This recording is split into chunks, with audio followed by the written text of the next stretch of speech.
Donc, premièrement, je présente Madame Ginette Mathurin, quelqu'un que je connais longtemps. Et c'est ça, on continue à travailler. J'ai connu Madame Mathurin avec des cheveux très noirs. Et elle continue toujours à travailler. C'est ça, militer pour Haïti, militer pour la culture. C'est ça une Haïtienne. Et c'est un plaisir pour moi d'être avec elle ce soir. Donc je vais vous passer Madame Mathurin, parce que comment présenter Madame Mathurin? Elle passe de présentation. Vous aviez connu Madame Mathurin, vous avez l'occasion de passer beaucoup plus de temps avec Madame Mathurin que moi. Donc moi je vais vraiment l'écouter ce soir avec beaucoup d'attention pour nourrir peut-être les petits trous de mon cerveau que j'ai ratés durant mon passage dans toutes les lacunes durant mes jours de recherche. Donc Madame Mathurin.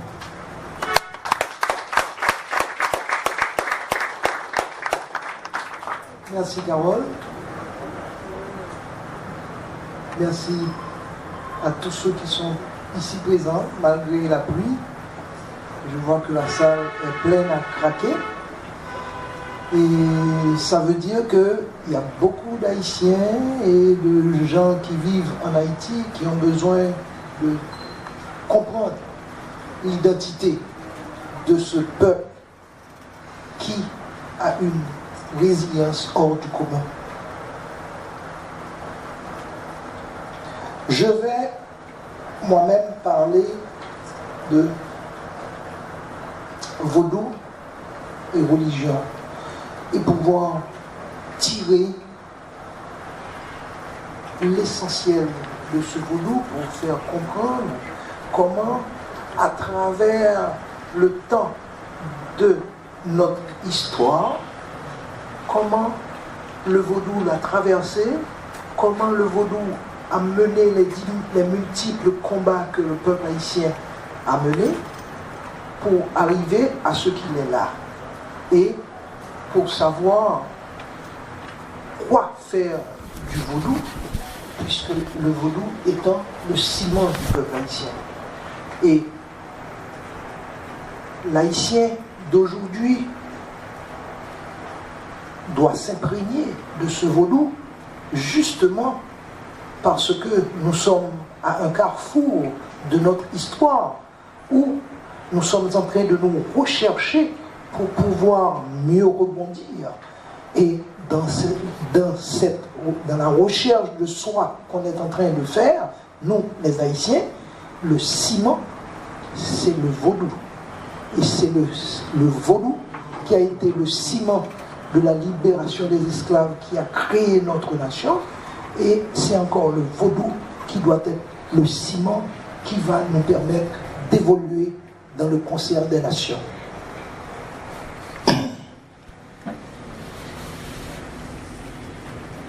Pour parler de vaudou, je suis forcément obligé de parler de la traite des Noirs pour montrer la translation du vaudou de l'Afrique vers l'Amérique.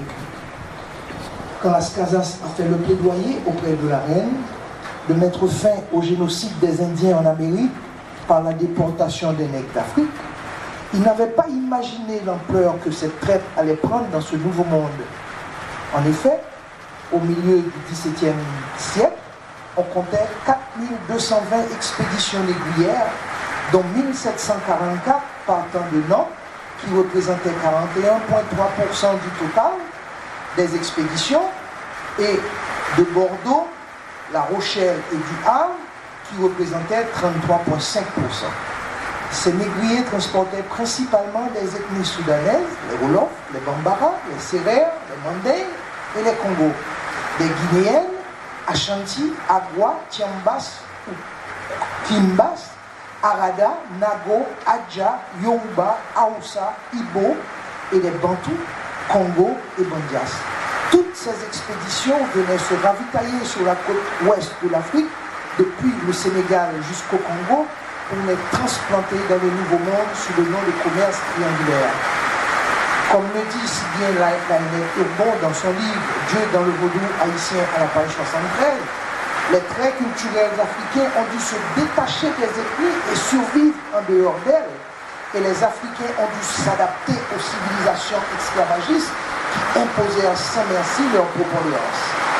Les traits culturels des africanismes en Amérique sont persistants dans la technologie, la vie économique, l'organisation sociale, la religion, l'art, le folklore et les langues.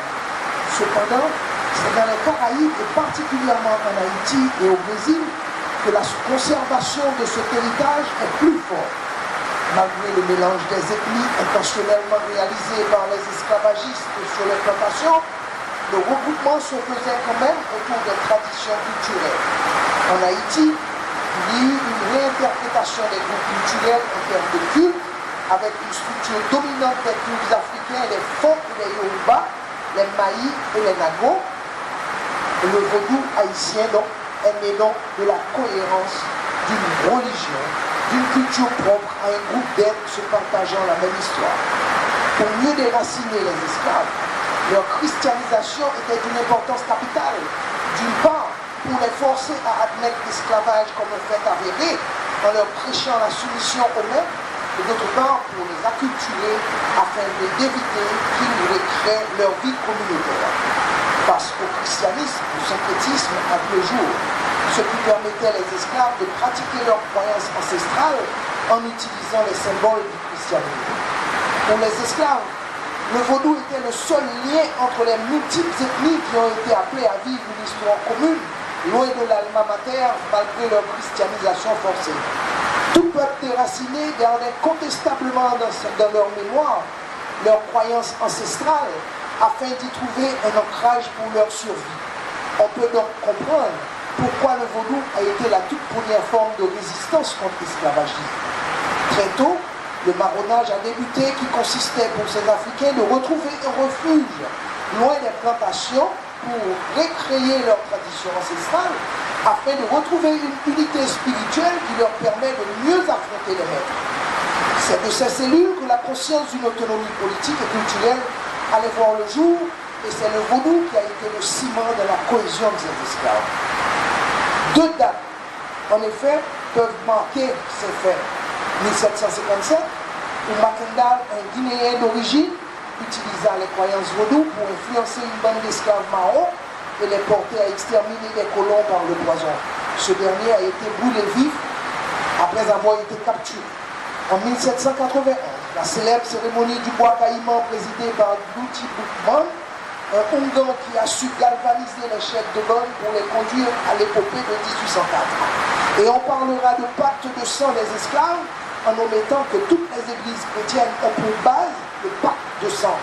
Je mange la chair et je bois le sang.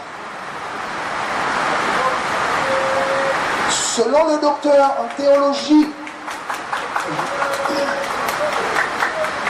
Jean Fils-Aimé, dans son livre Vaudou 101, une spiritualité moderne sans sorcellerie, publié par Clermont Éditeur, les sociologues de la religion s'accordent à reconnaître que le vaudou a joué un rôle déterminant dans l'unification et la conscientisation des esclaves, en ce qui a trait au processus qui a conduit à la conquête de l'indépendance du territoire haïtien. Ainsi, dès 1517, le vaudou servait de force unificatrice aux marrons qui se regroupaient dans les hauteurs pour échapper à la rigueur du système esclavagiste et qui gardaient les révoltes plus ou moins organisées contre les colons. Afin d'éviter ces multiples révoltes d'esclaves, il fallait à tout prix sataniser le vaudou qui était à leur base et qui représentait la force de cohésion contre toute forme d'oppression. Et cela a perpétué dans le temps, car après l'indépendance, les chefs d'État ont tous, d'une manière ou d'une autre, combattu le vaudou. De Dessalines à Magloire, on peut dire qu'ils l'ont presque tous condamné ou ignoré officiellement, mais officieusement consultaient au moins un Ongan ou une Mambo afin de connaître leur sort dans la politique ou dans leur vie quotidienne. Dessalines, devenu empereur, témoigna de la défiance envers ce vaudou jusqu'à interdire les services lois. Selon Thomas Madiou, il fit fusiller 50 adeptes de cette religion. Henri Christophe, devenu roi Henri du Nord, après l'assassinat de Dessalines, s'allia avec les pasteurs anglicans et leur confie la direction de son collège royal. Alexandre Pétion adoptera le catholicisme romain dans sa constitution du 27 décembre 1806 Cependant, un bémol y est ajouté concernant l'introduction d'autres religions. Jean-Pierre Boyer, son successeur, mena une persécution ouverte contre le vaudou qui, disait-il, est impropre et défavorable au développement économique et social de la jeune République. Et le protestantisme, en chassant les pasteurs d'Haïti, il formula le vœu de concordat avec le Saint-Siège. Jean-Baptiste Richer, malgré qu'il ait passé une seule année au pouvoir, a eu le temps de réviser la Constitution de 1816 et de mener une guerre sans merci au vaudou et ses pratiquants. Cependant, il favorisait le protestantisme. Faustin Soulouque, lui, fervent catholique, fut un farouche défenseur du vaudou. Pendant toute cette période, le pays était considéré comme un pays d'avatars qui ont su, malgré leur dépouillement et leur ignorance, mettre à mal l'armée napoléonienne et déclarer l'abolition des esclaves sur leur territoire. Face à ce acte qui menaçait de changer le paradigme esclavagiste sur la carte mondiale, il fallait que les grandes puissances d'alors représentent Haïti comme un pays sorcier assoiffé de sang humain. Et comme le vaudou a été le ciment de la révolte qui amena à l'indépendance, ce dernier devait être diabolisé. Donc, à la veille de la signature du Concordat du 28 mars 1860, toutes les grandes nations se liguaient pour étouffer la jeune République. Tout était bon pour montrer aux esclaves des autres pays esclavagistes l'exemple à ne pas suivre, et particulièrement le caractère barbare et primitif de la religion vaudou. Face à cette situation d'embargo économique et culturel qui dura 56 ans, tous les dirigeants, à l'exception de l'empereur Dessalines et du roi Henri, ont pensé entrer dans le concert des nations en rachetant leur indépendance de la France et en rétablissant des liens avec le Saint-Siège. C'est ce qu'entreprend le président Geffrard dès son accession au pouvoir en 1859. Et le Concordat fut signé le 28 mars 1860 avec deux points importants. Le rétablissement de la suprématie de l'Église catholique romaine en Haïti et l'éradication du vaudou en Haïti. Dès lors, la religion catholique est considérée par les Haïtiens comme la religion officielle, tandis que le vaudou est la religion nationale. Tiré de l'extrait de l'analyse de sociologue Jean-Claude Deverger, cité par le docteur Jean Fils-Aimé, par ce concordat, la guerre ouverte est donc déclarée au vaudou, qui a dû se plier pour mieux survivre en s'accommodant du cadre formel du catholicisme romain. Le syncrétisme est donc né. Ce cadre formel, si bien décrit par Milo Rigaud dans son livre La tradition vaudou et le vaudou haïtien, paru en 1953, édition Miklos, malgré toutes ces misères, le vaudou se survit perpétuellement, tantôt dans l'ombre, tantôt à ciel ouvert, et même par le canal de virulentes polémiques de journaux. La lutte Ouam-Vaudou continue sans merci, atténuée cependant parfois par de rares tempéraments. Souvent traqués dans la personne de leur propre mystère, honorés par les vaudouisants sous la forme de certaines statues de l'Église catholique romaine, grâce à une évolution morphologique due au syncrétisme religieux opéré entre le catholicisme romain et le vaudou africain, les adeptes du vaudou se sont vus privés de ces statues elles-mêmes. Ce qui veut dire que certaines églises et certains lieux de pèlerinage catholique ont été privés de leurs ornements que les vaudouisants avaient par un endroit syncrétisme religieux adopté pour pouvoir continuer à adorer leur propre mystère. Plus ou moins obligé de se cacher, le sacerdoce vaudou trouve alors bien plus adroit d'opérer totalement le syncrétisme religieux entre le vaudou et les samouraïs. L'occupation américaine, avec sa cohorte de mésaventures sociopolitiques, assassinat des leaders comme Charlemagne Péral et Benoît Batraville, désarmement et expropriation des paysans et leur soumission à un régime de travaux forcés dans les plantations, va remettre en question la signification de la victoire de 1804 et provoquer une crise au niveau de l'élite qui va conduire à la révolte de la classe moyenne qui donnera naissance à l'indigénisme. L'haïtien cultivé en pleine crise sociétale se rapprochera de sa culture à travers ce mouvement. Il faut noter que dans la politique, le peuple élit du Marseille estimé, qui est un noir, à la présidence en 1946. À cette époque, deux tendances se sont alignées. Celle de la déculturation et celle qui prône la culture africaine et le retour aux sources ancestrales. Ce retour aux sources prôné quelques années auparavant par Jean Price-Mars, anthropologue haïtien, dans son livre « Ainsi parle-t-on », où il présente le vaudou comme le ciment de la culture haïtienne. Il a été le premier à élever la voix contre la déculturation de l'haïtien par l'Église catholique et ses alliés. Grâce à ce mouvement, le bureau d'ethnologie a vu le jour en 1941 et la faculté d'ethnologie aussi un peu plus tard. Dès lors, les Haïtiens cultivés ont commencé à montrer un intérêt pour le vaudou afin de s'approprier de leur vraie culture. L'avènement de Duvalier, fervent adepte de vaudou et appartenant au mouvement indigéniste, a favorisé l'émergence du clergé noir, mais n'a pas pour autant reconnu le vaudou comme la religion officielle, même s'il s'en servait au profit de son pouvoir. À la chute de Duvalier, certains intellectuels de la classe moyenne ont commencé à s'identifier comme les adeptes de la religion vaudou, ce qui a favorisé l'émergence d'organisations vaudouisantes qui ont clamé haut et fort leur appartenance. À travers cette histoire, on peut faire la remarque suivante. La culture haïtienne est une culture de lutte qui trouve son ciment dans le vaudou. Comment donc peut-on définir le vaudou en Haïti? Dans un sens strict, le vaudou est une pratique religieuse du peuple haïtien où l'on trouve des croyances, des cérémonies, des rituels et une forme d'organisation. Dans un sens large, c'est une culture globale, une forme de vie. C'est une culture totale avec ses composants, l'art, la religion, les symboles, le langage, la médecine, et dans sa dimension ethnologique qui montre les porteurs matériels de cette culture, selon Jean-Yves Blot, maître en anthropologie dans la culture haïtienne. Hors de la culture globale, Laënnec Urbon définit le vaudou comme le langage original des masses, le langage des frustrations socio-historiques des opprimés, un langage de résistance et un lieu de vulnérabilité face aux exploiteurs et les oppresseurs. Le vaudou est sa conception du monde et du cosmos. Si une culture est d'abord une vision de l'interrelation entre le monde et le cosmos, plus qu'une religion, le vaudou est une culture.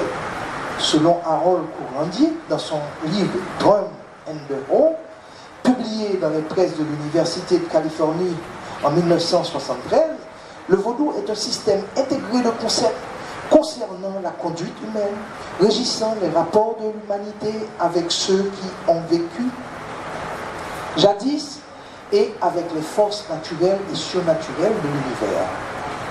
On peut comprendre le vaudou comme une complexe et mystique vision du monde dans laquelle l'homme, la nature et l'invisible sont intimement liés et où le sacré et le temporel, le matériel et le spirituel n'en font qu'un. Walt Davis va plus loin dans son livre The Sergeant and the Rainbow, publié à New York dans One Air Group.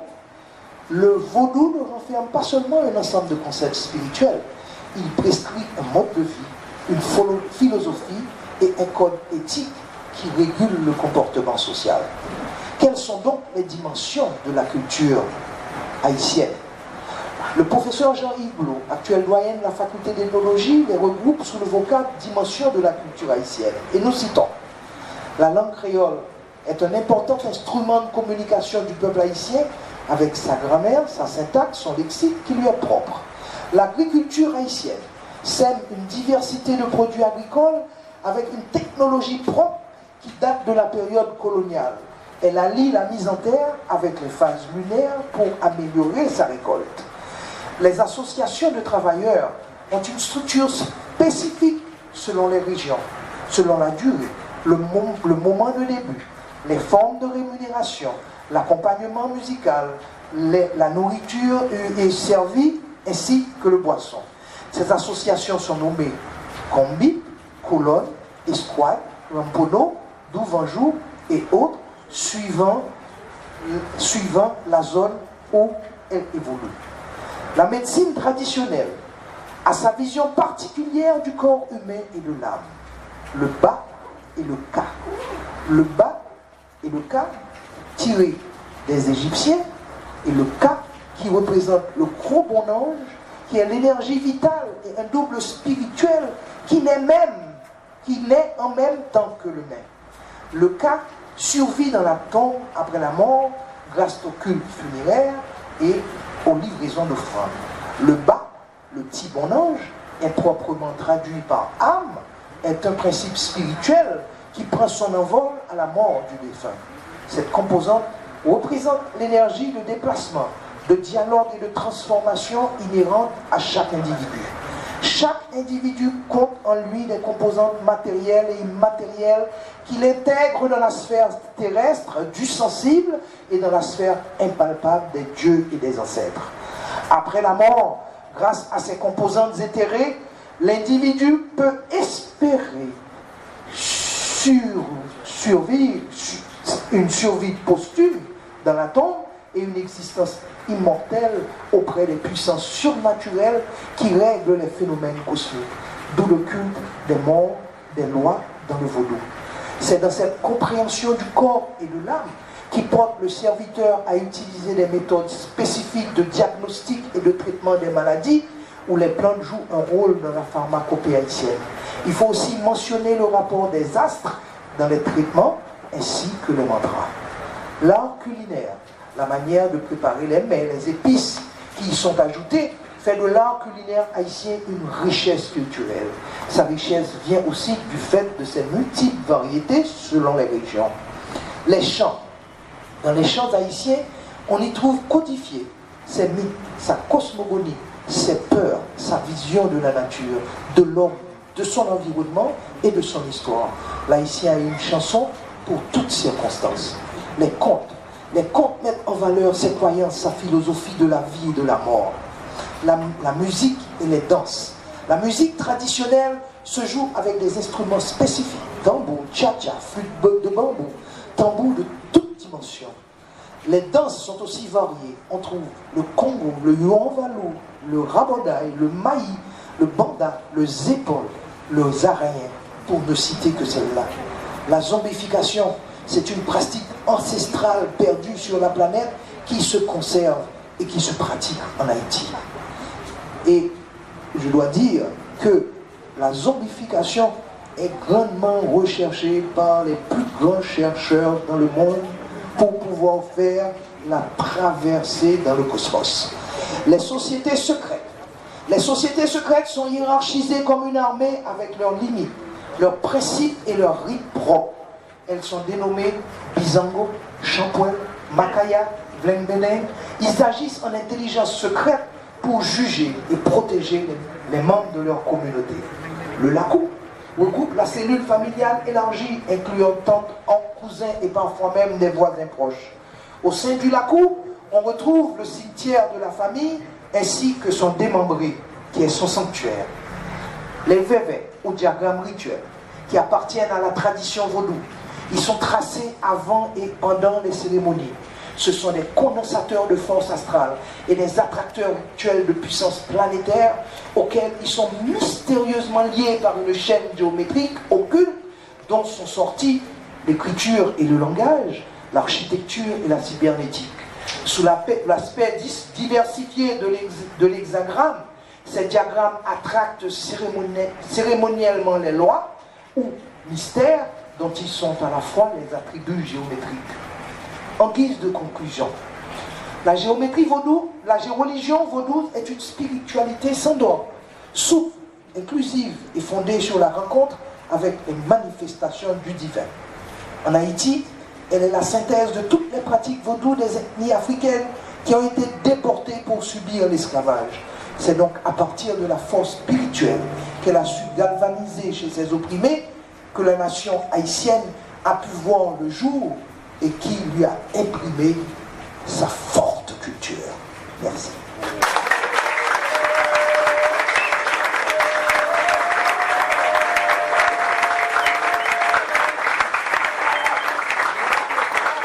On doit dire à Ibobo pour ça. Voilà, on remercie infiniment et croyez-moi, l'énergie que vous avez retrouvée, c'est l'énergie que j'ai connue. Donc cette femme est encore vivante comme cette culture qui est aussi vivante. Et